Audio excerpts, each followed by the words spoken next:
আসসালামু আলাইকুম রহমতুল্লাহ। এই দুনিয়ার মধ্যে যে ব্যক্তি যত বেশি তার মুখটা চলবে সে তত বেশি উপরে চলে যাবে। এটা আসলেই আল্লাহ প্রদত্ত জিনিস।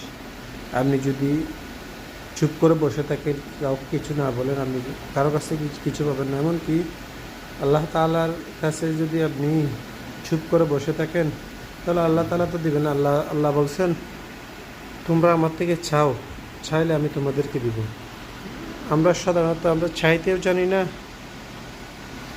সেজন্য আমরা পাই না। যারা চাইতে জানে তারা সর্বোপরি সব দিক দিয়ে তারা পারফেক্ট। দেখেন না, সমাজের মধ্যে যারা একটু দ্রুত মানুষের সাথে মিশে যায়, সবার সাথে বুক মিলিয়ে কথা বলে, বুকে বুক মিলাই, হাতে হাত মিলাই, সবার সাথে একদম ফ্রি হয়ে যায়, মানুষকে আপন করতে পারে, মানুষের মন নিয়ে ফেলতে পারে কথার মাধ্যমে। সেরকম ব্যক্তিরা কোনো সময় সেরকম কোনো একটা বড় বিপদে পড়ে না। তারা সবসময় উদ্ধার হয়ে যায় যে কোনো উপায়ে। তারা তাদের একমাত্র মুখের কারণে, তাদের ভাষার কারণে।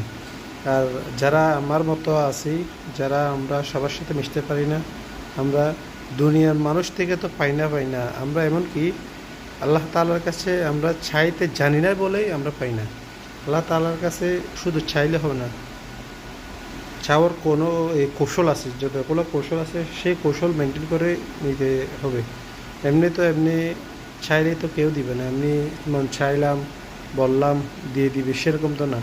চাওয়ার মতো চাইতে হবে। আমরা তো আল্লাহ তাআলার কাছে চাই, আরে চাইলাম, আল্লাহকে বললাম, দিয়ে দিবে হয়তো। আবার এক মনে বলি না, দিবে না মনে হয়। এরকম সেরকম আশা নিয়ে যদি আল্লাহ তাআলার কাছে চাই তাহলে তো আল্লাহ তো দিবে না। এক মনে খেয়ালে আল্লাহ তাআলার কাছে যদি চাই, কোনো নিঃসন্দেহে কোনো সন্দেহ রাখা যাবে না। আল্লাহ তাআলার কাছে চাইতে হলে উনি আমাকে দিবেন, অবশ্যই দিবেন। তার বিন্দুমাত্র না যে দিবেন না এ মনেও রাখা যাবে না। যে আমাকে দিবে না মনেও যদি আনে তাহলে অবশ্যই আল্লাহ বলবে সে তো আমার উপর পরিপূর্ণ ঈমানও আনে না, পরিপূর্ণ আস্থা রাখতে পারে না, তাকে কিভাবে দিব। সেজন্য দুনিয়ার মানুষ বলেন, আল্লাহ তাআলার কাছে বলেন, যদি চাওয়ার মতো যদি যে কোনো ব্যক্তি চাই তাহলে আল্লাহ তাআলা তাকেই দিবেন। সেজন্য চাওয়ার জন্য যে মাধ্যমগুলো আছে, চাওয়ার জন্য সর্বপ্রথম আমরা যেগুলো বলি মুখ দিয়ে তো বলতে হবে আল্লাহ তাআলা, আল্লাহ আমি এটা চাই, আল্লাহ আমাকে এটা দাও। আমরা তখন সেটাও বলতে পারি।